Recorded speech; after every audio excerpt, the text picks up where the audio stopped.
方明网报道，近日，在哈尔滨市公安机关的努力下，一起尘封了18年的命案急案得以大白于天下。发现尸体的时间是2003年6月，通河县万柳村附近的江面上飘着一个麻袋。法医尸检表明，毛某的头部被钝器致伤死亡，死亡大致时间在半年左右。直到2020年夏天，通河县公安局在调查走访中发现他们村里有户村民举家搬迁。办案民警结合现代化的技术方法，将张某和鲍某列为网上逃犯。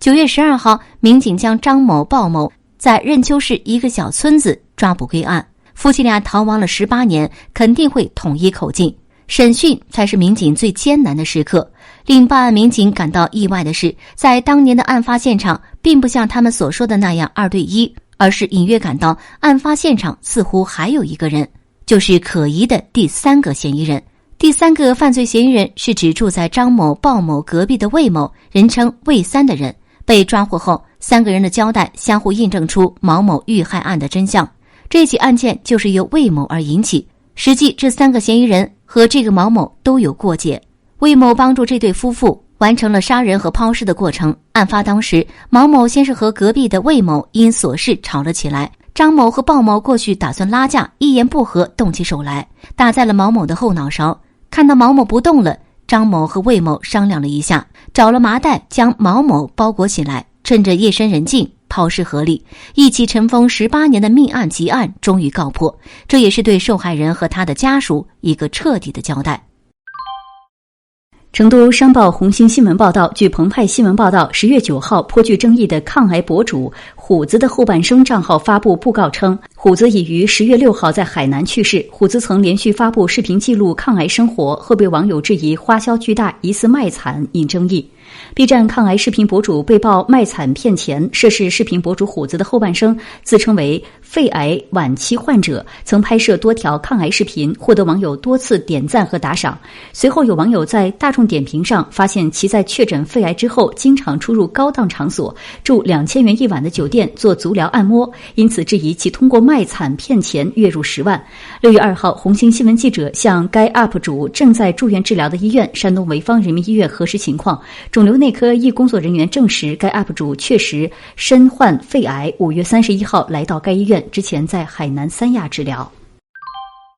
澎湃新闻报道，10月9号，易居企业集团旗下调查机构披露了一组数据，在12578组家庭的调查反馈中，其中约91%受访家庭表示收入出现减少，81%受访家庭收入减少幅度在50%以内。受收入变化影响，56.67%受访家庭购房计划有变，仍愿意继续买房的仅为31.16%。由于家庭收入受到影响，有56.67%受访家庭表示购房计划有变，其中43.98%受访家庭表示原来打算购房，现在打算再观望一段时间。同时，受疫情影响，2.46%受访家庭原本不打算购房，现在开始考虑购房。此次调查的数据显示，有24.87%的受访家庭表示继续不考虑买房，还有43.98%家庭从打算买房转为观望，仍愿意继续保持买房或者改变购房目标城市后仍有购房计划的仅占31.16%，远低于之前几次问卷调查中愿意买房人群的占比。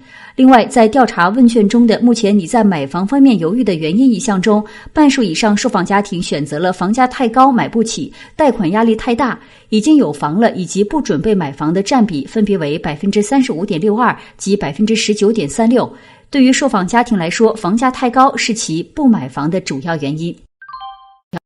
潇湘晨报报道，今年4月，崔女士在相亲网站上结识了一名男子，对方一直嘘寒问暖，主动分享生活视频、照片，表达爱情的渴望。确认恋爱关系后，两人相约线下见面，可到了约定时间，男友却因为工作需要去了国外出差。2天后，男友突然发来一条请求，让崔女士帮忙联系一位票务经理，去核实回国机票。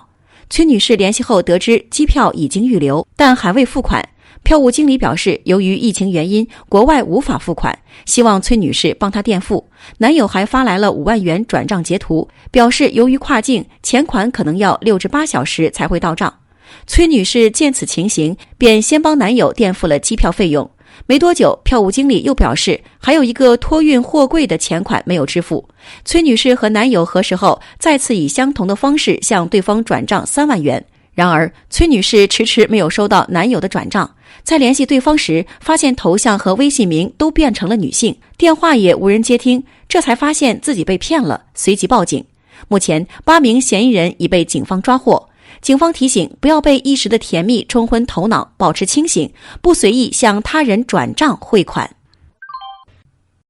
北晚新视觉网报道，7号昆明动物园游客将一个裹着塑料袋的苹果扔给大象，致大象误食。工作人员表示，这种事情时有发生，会在大象误食后采取相应的措施来保证它的健康。据悉，园区内各处都设有禁止投喂提示牌，大多数游客都能遵守。有网友评论，这种行为应该狠狠地罚款。北京日报客户端报道，10月9号，外交部发言人华春莹主持例行记者会，有记者提问，美国总统特朗普8号接受采访时称，中国在疫情方面与我们相比做得很糟糕，并称中国施加了诅咒，造成了可怕的瘟疫，中方有何评论？华春莹表示，中美应对疫情做得怎么样，大家都看得其实是非常清楚的。刚刚过去的中国国庆和中秋假期期间，中国有近7亿人次出行，探亲访友和旅行，享受着安全和幸福的生活。支付宝消费平台有关数据显示，国庆假期期间，全国百货商场的支付宝交易金额环比上个月增加近250%。据中国银联统计，10月1号至7号，银联网络的交易金额达到了2.16万亿元。这些事实都不可辩驳地证明，中国已经成功控制住了疫情。华春莹说，我注意到有很多外国媒体对此都进行了积极的报道，表示中国这个长假期间短时间大规模人口的流动，在全球很多地方都难以想象，表明中国社会展现出疫情得到控制的信心。中国抗疫并没有什么魔法，我们靠的是生命至上、举国同心、舍生忘死、尊重科学、命运与共的伟大抗疫精神。华春莹表示，中国人主张日3省乎己，我们勇于正视自身问题，并且及时采取措施，不断完善和提高。当前疫情还在全球蔓延，中国国内零星散发病例和局部爆发疫情的风险依然存在。中国各级政府都在毫不放松地抓好常态化疫情防控，绝不让来之不易的疫情防控成果前功尽弃。同时，我们也将继续推进疫情防控国际合作，支持世卫组织发挥全球抗疫领导作用，同各国分享防控和救治的经验，继续向应对疫情能力比较弱的国家提供支持和帮助，会发挥我们作为全球抗疫物资最大供应国的作用，推动构建人类健康共同体。中国已经正式加入了新冠肺炎疫苗实施计划，我们愿意同实施计划的各方一道，继续为全球团结抗疫、保护世界各国人民的生命安全和身体健康做出中国努力和中国贡献。澎湃新闻报道，近日，一则小学家长约架头破血流进医院的微信对话截图和视频在网上热传。网传截图显示，2名3年级男生因在学校做操时踢屁股、倒水时绊摔跤产生摩擦，2名学生家长遂在微信群内发生口角并约架。陈爸，你是不是没吃过苦头？记者在聊天记录截图中看到，其中一名小学生的父亲张某因为儿子疑似在校被打，在家长群内率先发难。被点名的陈爸反驳称，自己儿子确实打了对方3下，但起因是对方做操踢了自己儿子屁股。陈爸还不甘示弱地表示，口气这么大，你说我随你。随后2人争吵升级，火药味渐浓，并约定第2天早上在校门口见。形势愈演愈烈，其他学生家长纷纷在微信群内劝架，希望平息纠纷。然而第2天一早，在学校门口，陈爸仍用 U 型锁敲破了张某的头，后者鲜血直流，当即被送进了医院。为了预防此后再发生同类冲突，学校还将对全校的学生进行行为规范教育，并计划召开相关家长会。教育局和学校还将邀请杨浦区检察院的检察官到校给学生们做讲座，并配合公安机关进行后续调查。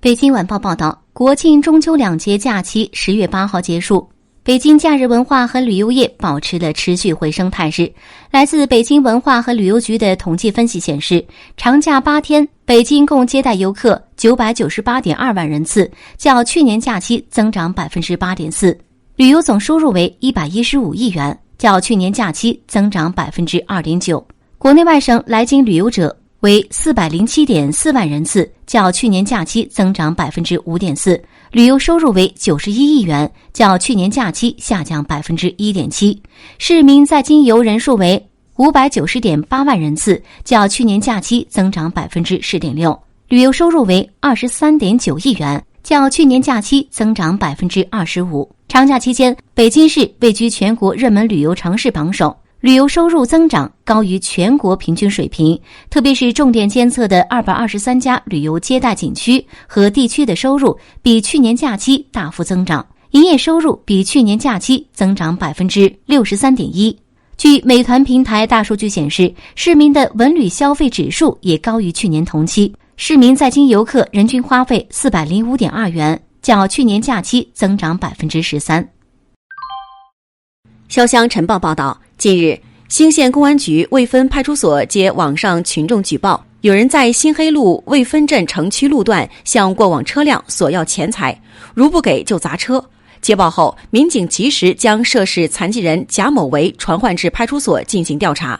10月8日晚，山西省吕梁市兴县融媒体中心官方发布情况通报，经查，贾某58岁，单身无子女，2013年因车祸致其双腿截肢，现无业，属无保户。2020年10月4日，贾某为乘坐轮椅至兴县新黑县渭分镇南沟门前大桥路段，拦截外地过往车辆索要钱财。兴县公安局依照《中华人民共和国治安管理处罚法》有关条款规定，对涉嫌寻衅滋事的违法人员贾某为作出警告的治安行政处罚，目前已将该移送到魏家滩镇白家塔村养老院妥善安置，由魏家滩镇政府和魏家滩派出所共同监管。看看新闻消息，北京时间10月9号，挪威诺贝尔委员会宣布，2020年诺贝尔和平奖授予世界粮食计划署。委员会说，世界粮食计划署努力对抗饥饿，在受冲突影响的地区为改善实现和平的条件做出了贡献，还是防止将饥饿用作战争与冲突中武器的主导力量。值得关注的是，曾获得提名的美国总统特朗普也满心希望获得诺贝尔和平奖，但他并不在候选人名单上，自然无法获奖。新华网客户端报道，根据国家发改委消息，新一轮成品油调价窗口将于今天24时开启。据国家发改委价格监测中心监测，本轮成品油调价周期内，9月18号至10月8号，国际油价震荡上涨。平均来看，伦敦布伦特、纽约 WTI 油价比上轮调价周期上涨 2.60%。按现行国内成品油价格机制测算，调价金额每吨不足50元。本次汽柴油价格不做调整，未调金额纳入下次调价时累加或冲抵。中新经纬报道，作为建设中的国家中心城市，郑州过去数十年的房价一路上扬，但最近1-2年有些疲软，开发商各种打折促销花样翻新。国家统计局数据显示，今年8月，郑州市新房价格与去年同期相比下降了 0.4%， 二手住房价格同比下降 4.4%。据郑州市房管局，8月份郑州商品住宅二手住宅成交均价每平方米12119元，每平方米10602元。马周今年已经过了30岁，在临近家乡的一个地级市做木工，有身边朋友劝他留下来在当地买，但一来当地价格高，二来觉得亲戚都在家里，还是决定回县城买房。马周几年前曾在县城看过几套房子，但当时没有买。当他2020年再次回县城看房时，却发现这里的价格已经比之前高了很多。在县城的楼盘转了一圈后，马周后悔当初没有下决心买，现在的首付款和每月还款额都涨了不少。由于置业顾问声称要涨价，今年9月初，马周在匆匆忙忙中买下一套均价为每平方米4500元的刚需楼盘。考虑到年龄和贷款利息，他选择贷款20年，每月需还2700元。虽还款不成问题，如果要结婚的话，仍有很大的经济压力。他说，我有些看不懂了，听说很多大城市的价格在往下走，我们这种小地方为什么一直涨？中国城市房地产研究院院长谢一峰表示，简单的通过区分1、2线城市与3、4线城市来确定投资策略已经不合时宜，当前更多是要看所处于区域与城市群，如果所在的城市群具备很强的发展动力，圈层内的中小城市依旧会有投资价值。北京日报客户端报道，10月9号，在云南省国庆中秋文化和旅游假日市场情况新闻发布会上，针对假日期间网上出现的大理双廊古镇不买股就辱骂游客视频引发广大网友关注一事，大理州人民政府副州长李泽鹏回应，涉事店员认识到自己的不当言辞伤害了当事人、网友的感情，通过个人抖音号正式作出道歉，游客公开接受道歉。大理州将持续深入推进诚信体系建设，提升服务品质。10月5号，大理双廊古镇不买股就辱骂游客视频引发广大网友关注。据介绍，事发后大理州市立即组成联合工作组，进驻双廊开展调查和调解工作，对游客在大理旅游期间不愉快的遭遇表达了诚挚的歉意，对涉事店员进行了严肃认真的批评教育和细致入微的心理疏导，责令涉事的手鼓店整改。通过深入细致的工作，调解双方矛盾纠纷，涉事店员认识到自己的不当言辞伤害了当事人、网友的感情，通过个人抖音号正式作出道歉，游客公开接受道歉。现代快报报道，近日广东海警局连续查获4起涉嫌走私冻品案件，查扣涉案三无船舶4艘，冻品约94吨，案值约为350万元。10月4号23时许，广东中山海警局执勤舰艇在中山海域巡逻时查获一艘涉嫌走私冻品的三无船舶。经登临检查，发现该船船员已弃船逃离，船上载有猪耳、鸡翅和鸡爪等冷冻品约54吨。随后执法人员将涉案船舶及货物进行扣留。10月5号凌晨，广东广州海警局执勤舰艇在南沙港和舢板洲海域巡逻时，先后查获涉嫌走私冻品的三无船舶2艘，船上载有外文标识且无合法证明的冻品约30吨。3时许，该局执法员又于南沙16涌海域查获一艘涉嫌走私冻品的三无船舶，船上装有鸡爪和鸡翅冻品约10吨。经查，以上查获的所有冻品均来源不明且无任何检疫证明。海警局提醒广大市民，在购买冷冻食品时，一定要认清其来源渠道和生产日期，谨慎购买来源和生产日期不详的冷冻食品，避免出现食品安全问题。红星新闻报道，10月9号，春城晚报开平新闻记者从掌上瑞丽获悉，10月10号零时起，中国籍人员持有效证件即可离瑞。中国籍人员2020年10月10号零时起，离瑞不再要求持有7天内的核酸检测阴性证明，持有效证件及居民身份证、临时身份证、军官证等即可离瑞。外籍人员和入境人员无特殊原因不得离瑞，相关部门继续保持离瑞卡点查验。海门日报报道，刘女士今年6月份来到海门包厂工作，没想到8月份家遭横祸，丈夫意外身亡。丈夫留下了一笔赔偿款。今年9月下旬，一场骗局正悄悄向她逼近。刘女士说，第一笔投了5200，第一次取出来了，第二次我投入了5万，赚了6000多，他又让我提现了，又提出后我相信了。刘女士所说的投资是她通过陌陌聊天软件认识的网友给她推荐炒外汇软件，名叫盛宝国际。经过2次投资，刘女士都获利10%，并且顺利提现。于是在9月25号，她一下子投入了50万元，之后还不断追加投入。10月4号，刘女士才发现钱取不出来了，她又联系那位网友，对方突然表示投入金额达不到300万是不能提现的，如果实在没钱了，他还让刘女士贷款。其实刘女士投的最后一笔钱都是跟朋友借和透支信用卡才挤出来的，而这时候包括丈夫的几十万身故赔偿款在内，刘女士已经先后投了79万多元。当再联系对方时，人家已经不接电话，她这才发现自己上当受骗了。目前刘女士已经报了警，警方也已介入调查。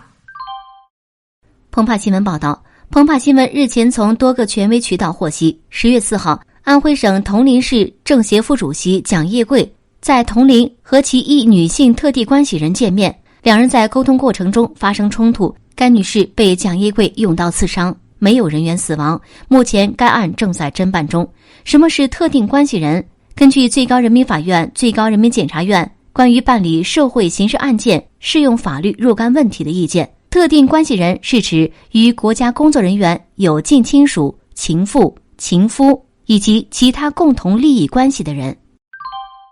北京青年报报道，这个假期，山西省因太原101景区冰雕馆重大火灾事故备受外界关注。上述火灾事故发生后，山西被全国通报。10月6号，国务院安委会还约谈了山西省政府负责人。据山西当地媒体今日及10月9号披露，这个假期除了山西省省长外，山西8位副省长全员出动，带队督导检查安全生产工作。10月1号下午1时4分，山西太原市银泽区小山岩村台岱山景区冰灯雪雕馆发生火灾，现场共搜救出28人，13人遇难。当天，国务院安委会办公室发布了关于山西太原台岱山华世界农林生态游乐园有限公司101火灾事故的通报。这份通报被各省传达学习，同时还抄报中央办公厅、国务院办公厅、国务院安委会主任、副主任。10月6号，国务院安委会还约谈了山西省人民政府负责人。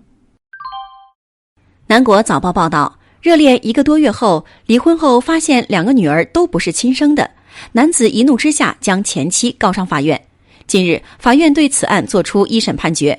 2017年，小贾与小唐相识，热恋1个月后奉子成婚。2018年10月，两人因感情不和自愿离婚。然而，随着时间推移，小贾越发觉得女儿长得不像自己，就去做了亲子鉴定。检测报告显示，排除男方系2个孩子生物学父亲。小贾便将小唐起诉至法院，请求判决撤销当初自愿离婚协议书中关于子女抚养的条款，且要求女方赔偿他3万元精神损害抚慰金，并返还6万元抚养费。法院审理认为，被告在婚前孕有他人子女，且在婚姻关系存续期间再次怀有他人子女，均未向原告如实告知，违反了法律规定的夫妻相互忠实义务，应承担相应的损害赔偿责任。最终，法院一审判决撤销双方签订的自愿离婚协议书中关于子女抚养关系的内容。被告向原告返还抚养2个小孩的抚养费4.5万元，并赔偿原告精神损害抚慰金2万元。